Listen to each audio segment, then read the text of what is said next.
Herbert Marshall as Ken Thurston, the man called X.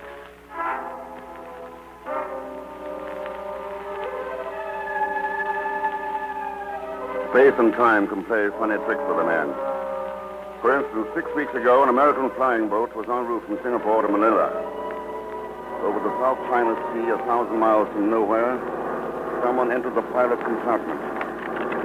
Hey, what's the big idea? Want to know nobody comes in here without a wait a minute. No! No! Oh!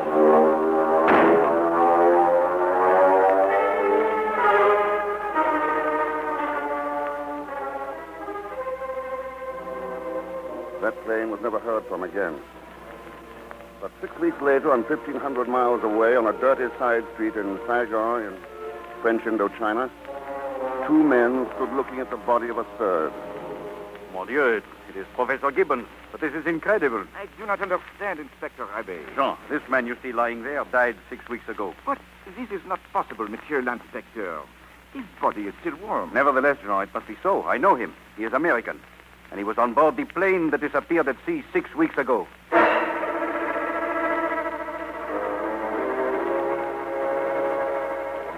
Then, 12 hours later, halfway across the world in Budapest, I got a phone call from New York City. Hello. Ken, there's a plane waiting for you at the airport. It'll fly you to Tehran. From there, a charter job will go non-stop to Karachi, India. Your papers are cleared to there. The rest of the arrangements you'll have to make yourself. Nice work, Chief. But now, stop making like a travel bureau and tell me what's up. I don't know. That's what I want you to find out. Yeah, where? In Saigon. Ken, you remember a flight from Singapore to Manila? That missing plane, sure. What about it? Well, that plane was carrying some of the finest scientists our country ever had. All of them experts on the Pacific. They were just completing a round-trip survey of our mandated islands. A darned important survey. I know. It's about time some 2 million natives out there got a crack at real civilization, freedom, and education. Yeah, but, Chief, why call me about it here in Budapest? Well, I just got a cablegram from Police Inspector Abbe in Saigon. Abbe. Yeah, Professor Gibbons, one of the anthropologists aboard that plane, turned up there a few hours ago. Dead. A knife in his back. Murdered. Think you can make sense out of that? I'll let you know, Chief. From somewhere in French Indochina.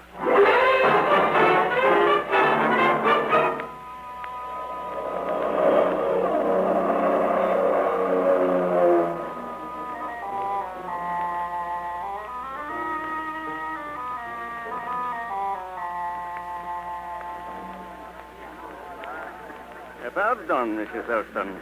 I'm Inspector Beaumont of the French police. Welcome to Saigon. Thanks. Only, I didn't know I was expected. Mais oui, monsieur. We have been notified. Our facilities are at your disposal, including one automobile. This way, please. Chief Inspector Abbe has been awaiting your arrival with great anticipation. Abbe, now, he's the one who identified Professor Gibbons, isn't he? Oui, monsieur. The inspector had met Monsieur Professor before the war, when he was conducting anthropological expeditions in Cochin, China. So he has more than an official interest in his affairs. Oh, here is my automobile, monsieur. If you will be pleased to enter. Oh, thanks very much. I assure you the pleasure is entirely mine. Mr. X?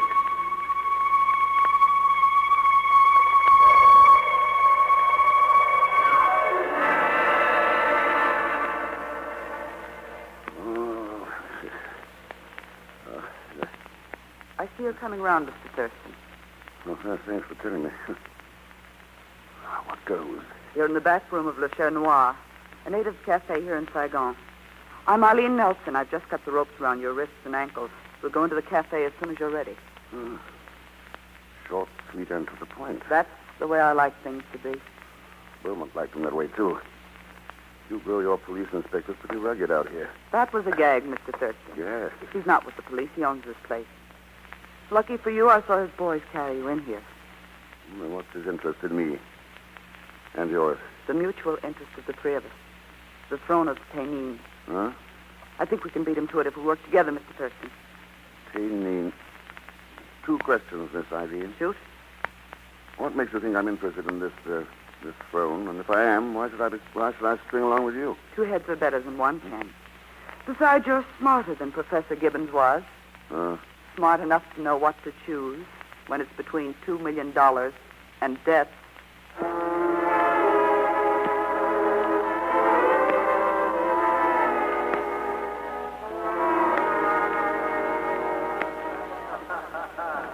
This table will do, Ken. The native I want you to meet can see us clearly from here. What makes you think he's going to sell you information about this throne of Tayh? In the game we're playing, Ken, nothing talks but dollar. 2 million of them? That figure makes sense. I'm not sure you do, though. When this little business deal is over, I'll try to change your mind. I think you'll find that worth waiting for, don't you? Well, maybe I've taken worse gambles. Eileen! Oh. Darling, here you are. Stardust Saigon looking for you. Oh, hello, Stuart. This is Ken Thurston. Ken, this is Stuart Harding, Oh, yes. an oil company geologist out here. Thurston, how are you, old man? What an introduction. An oil company geologist. You know, I think my burning passion for you is much more noteworthy, my dear. Oh, no. Oh, that atrocious music. Well, I'd rather dance to it and try to talk through it. You game, Eileen? I think Ken should have something to say about that. Oh, you won't mind, will you, Thurston? There's a native soothsayer making the rounds of the table. Have him forecast your future. Might be interesting. Come along, Eileen. All right, Stuart. I'll get rid of him and be right back, Ken. May the blessings of Brahma, Vishnu, and Shiva be upon thee, O noble Sahib. Did you signal to me? Come off it, Pagan. Pagan? What kind of a peculiar name is this? It's even more peculiar when you end it with Zelschmidt. Mr. Thurston, I would like you to know that the name of Zelschmidt goes back to the dawn of history. If it's such a funny name, how come Mark Anthony Zelschmidt could make time with that cute little cookie Cleopatra? And how did you know it was me? Pagan, there's not a turban or a fake beard in the world that can hide the dollar signs in your eyes. Huh? What are you doing in Saigon? Well, it's a long, sad story. And the saddest part being this is a lousy racket. Fortune-telling. Wait, there's no future in it. Then give me a reading about the present. Pagan, what do you know about the murder of Professor Gibbons? I didn't do it. I got friends who'll give me an alibi. Can those underworld friends of yours give you information about the throne of Tayh? Huh?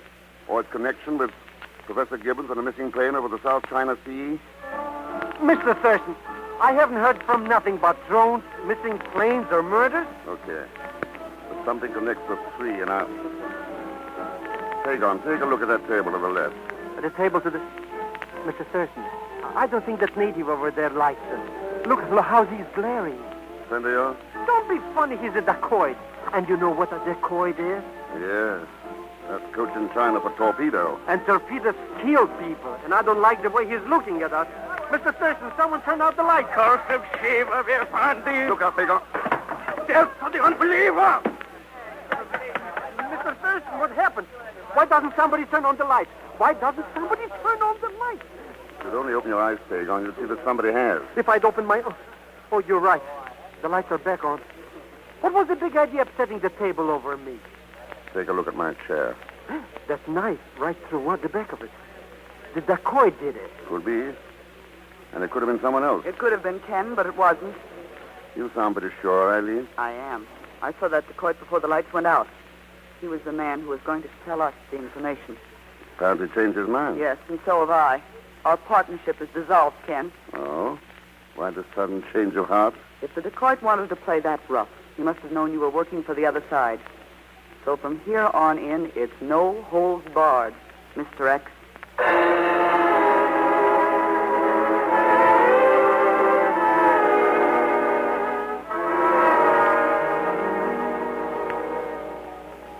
Believe me, Mr. Thurston, this is positively, without exaggeration, the finest hotel room in all Saigon.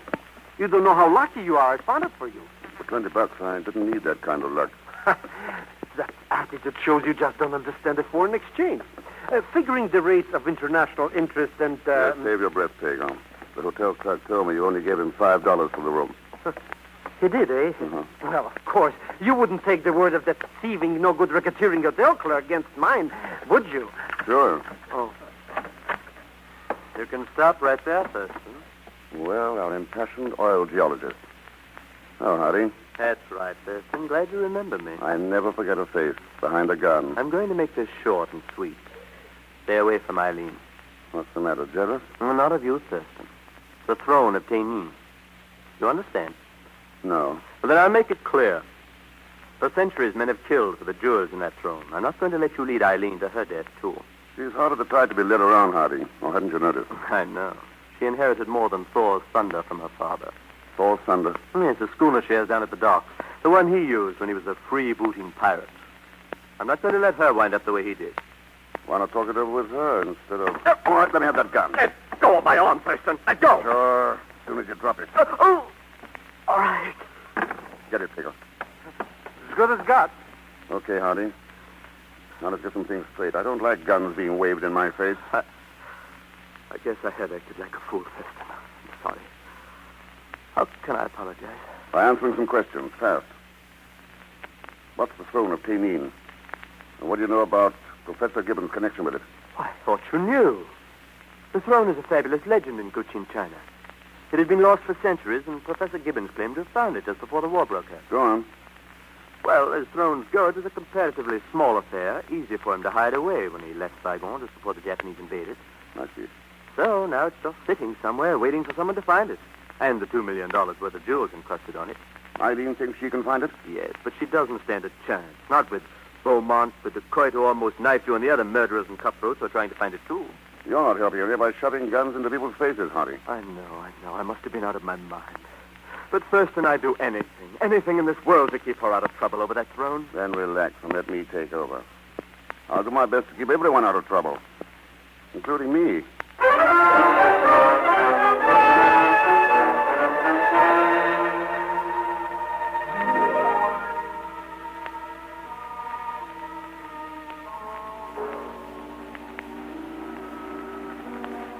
Mr. Thurston, this is ridiculous. Looking for Eileen Nelson's boat at this hour of night? Is there? Of course. Anybody could tell you that looking at that pretty petunia that she's innocent like a baby. She has nothing to do with nothing. Any better suggestion? Sure. Beaumont. He's the man you want. Such a no good. You know, he wouldn't even pay me a salary when I was working at his cafe. Well, that doesn't prove he's guilty of anything, just sensible. Here's the boat. Let's go aboard. Sneaking aboard a ship this way. What if somebody sees her? Don't worry, Pagon. No lights showing. Probably no one aboard. And then what do you expect to find here anyway? Clues To what? That gorgeous throne? to the missing American scientist. Let's try the main cabin. That should be it. Go in. What did I tell you? There's nothing in here. Well, how can you tell without any light? My natural trust in that Eileen Nelson. I'd rather trust this flashlight. There. You see? Just like I said, there's... Mr. X. Well, It's the throne.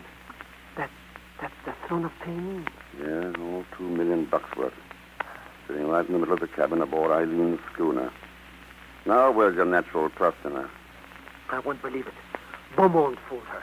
He fooled her into telling him use this place to hide the throne. Won't watch, Pagon. If anyone's been fooled, it's Beaumont. Look on the floor behind the throne. On the floor behind? Yeah, with a knife in his heart.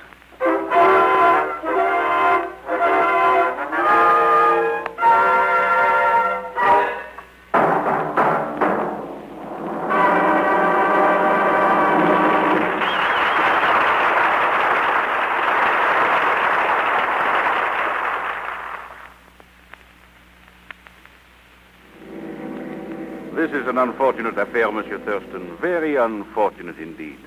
Especially for Beaumont, Inspector Harvey.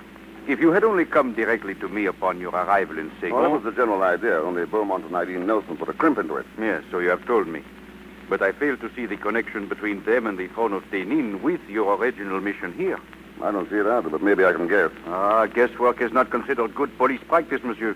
Then let's look at facts. Professor Gibbons was the only man who knew the location of the throne. He was also a member of the missing scientific mission. And what does that prove, monsieur? Nothing except that $2 million is worth a lot of risk to some people. I'm afraid I do not follow you, monsieur. The path of your logic is very faint indeed. No path too faint to follow if those men are still alive at the end of it, Inspector. If you don't believe me, check with a couple of million natives in the Pacific, whose future welfare might be set back a generation if those scientific findings are lost. Okay, Inspector, there's the schooner. Let's go aboard and look at some other facts. Very well. Maybe they'll help you change your mind. Or perhaps, monsieur, though I'm inclined to doubt it. Well, I thought you said the ship was deserted. A light is shining up the companionway. I left Pagan on guard. His bravery in the presence of dead bodies goes only so far, and it's non-existent in the dark. So, The throne is in the main cabin. Yeah, right in here. You can face some facts for yourself. What is this, Thurston? Your idea of a joke? My sense of humor's better than that, Inspector. But this room... Yeah. No Pagon, no Beaumont, no throne.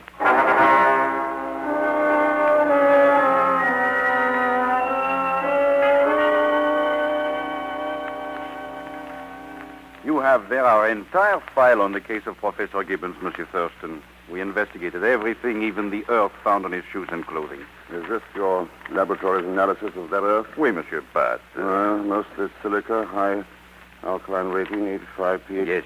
Yes, but we got nowhere. So far as we could tell, Professor Gibbons disappeared aboard that plane and reappeared in Saigon out of thin air, just a moment before he died. All of which brings us right back where we started from. And that is? The key to the missing expedition. That lies in the missing throne. Monsieur Thurston, you still pursue a will-o'-the-wisp. Guesses, theories mean nothing without facts to back them up. Pardon. Inspector Abbé qui parle? Dear pardon, Monsieur l'Inspecteur, but we have just picked up a crazy man out of the river.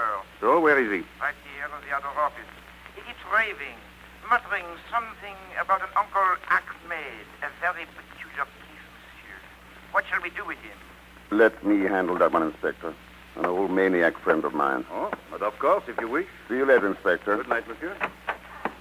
All right, Pagon, come along. We've got work to do.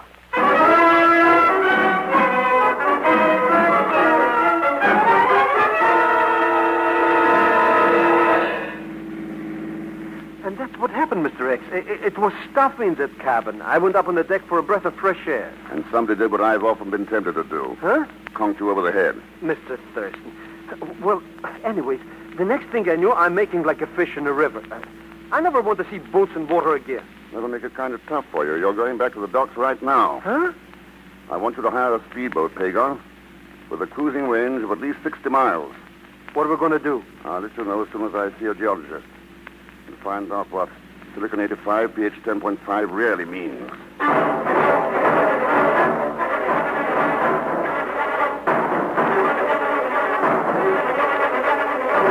There's no doubt about it, Thurston. From the analysis you've given me, that soil can come from only one place in Indochina, the island of Kwai Lung.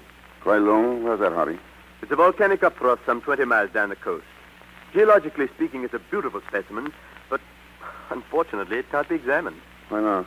Well, it seems the Japs left it booby-trapped with countless landmines. Several tourists were killed there last year, and the authorities have barred it to the public. Oh? I hope I've helped you, Thurston. Sort of makes up for the way I behaved earlier. But may I ask what your interest is in this soil? Professor Gibbons died in Saigon, Harding, but the dust on his shoes came from the island of Kwai Lung.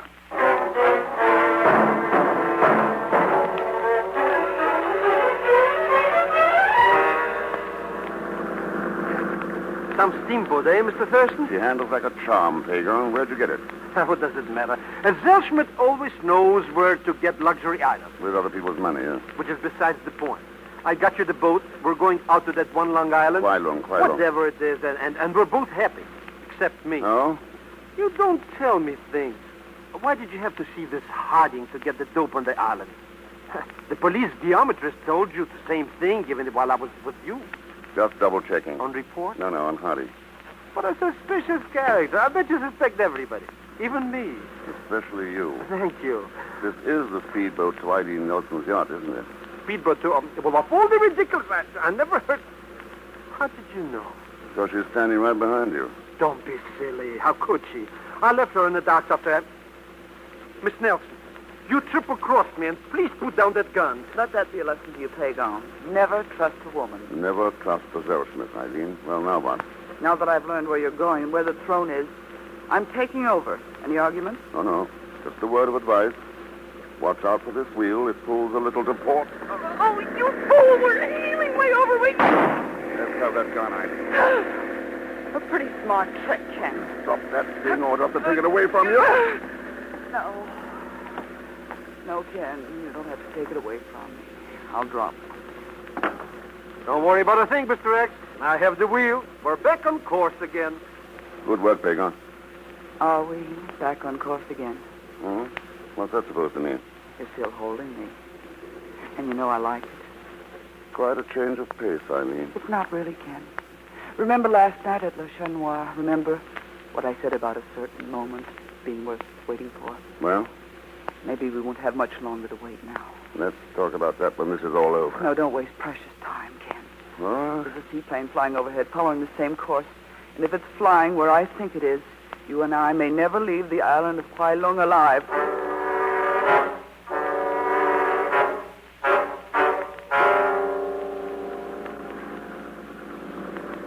Mr. Thurston, I don't like this. How can we land at this place? People get killed here by bombs and things. Not even know where to land, Pagan. What kind of a talk is this? Who knows where to land? That oil slick in the water is going to tell us. Huh? I don't get it. It seems to be flowing out from that underbrush, Ken. Yep, and that's where we're heading. Mr. X, you're driving this thing right into those bushes. Ken, you were right. A harbor's behind the overhanging brush. Yep, complete with landing dock, seaplane, and all. That's where the oil slick was coming from. What are you going to do now, Ken? Look for the pilots of that plane. Huh? And the phone of Tayh and the missing expedition.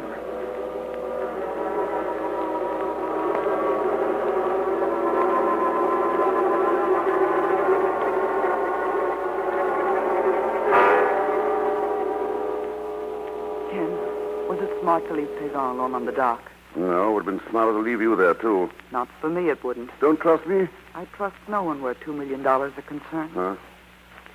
Hold it, Eileen. What is it, Ken? Look down that slope. The small clearing over there. Ken, look at them. Yeah. Ragged, bearded, in chains. The men you were looking for. Yeah. Brilliant men of science, trained down there like animals. Well, thank God they're still alive. Save your thanks, Thurston. They won't be for long. Inspector Abbey. Yeah. That's the executioner's gun in your hand, Abbey? It is, Thurston.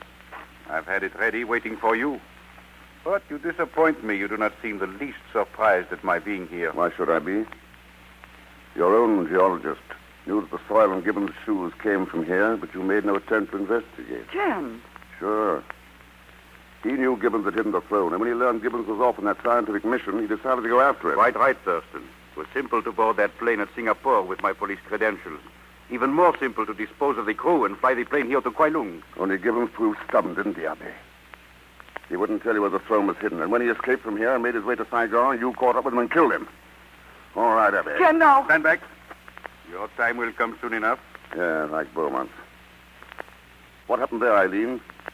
Did Beaumont make a deal with you to get the throne aboard your schooner? Yes, Ken, but I didn't trust him. I went looking for you. While I was away from the ship... Yeah. Abbey had him killed. The throne was put aboard the seaplane, and Abbey flew it out here today to keep under cover until it was safe to dispose of the jewels. You are a very clever man, Thurston. Unfortunately for your own welfare, you are too clever. So the time has arrived for that execution I mentioned. What the devil? Sounds like somebody's latching onto your throne, Abbey. Oh, no, it's not possible. Let's argue later. Oh. Ah. A flyer shouldn't let plane engines distract him, Abbey. Look what happened to you. This is no time to admire your handiwork, Ken. We've got to stop that plane. Why, it's not going anywhere. Not go... What do you mean? Pagan can't fly. Pagan? Sure. I didn't know whether Abbey would show his hand while we were here or stay hidden. Either way, I figured that motor starting would bring results. It did. So, Ken, as usual, Mr. X has successfully completed his mission. And now what are your plans? Well, it depends on what turns up, Eileen. And if it should be the offer of a South Sea Island cruise that turns up aboard a good seagoing schooner named Thor Thunder? No. I'm afraid not. Oh, but why not? We're two of a kind, roaming the byways of the world for danger and adventure. We play the same kind of game, Ken. Oh, no, Eileen. I was gambling for those scientists. You and Abbey gamble for $2 million against the future welfare of 2 million people. No, Eileen. Things we stand for are on opposite sides of the fence. A constant battle between them. You said it yourself. With no holds barred.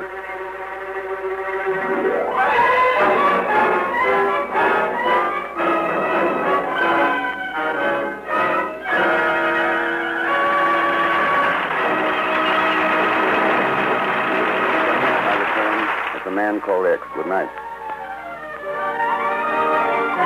Man Called X, starring Herbert Marshall came to you from Hollywood. This is the United States Armed Forces Radio Service, voice of information and education.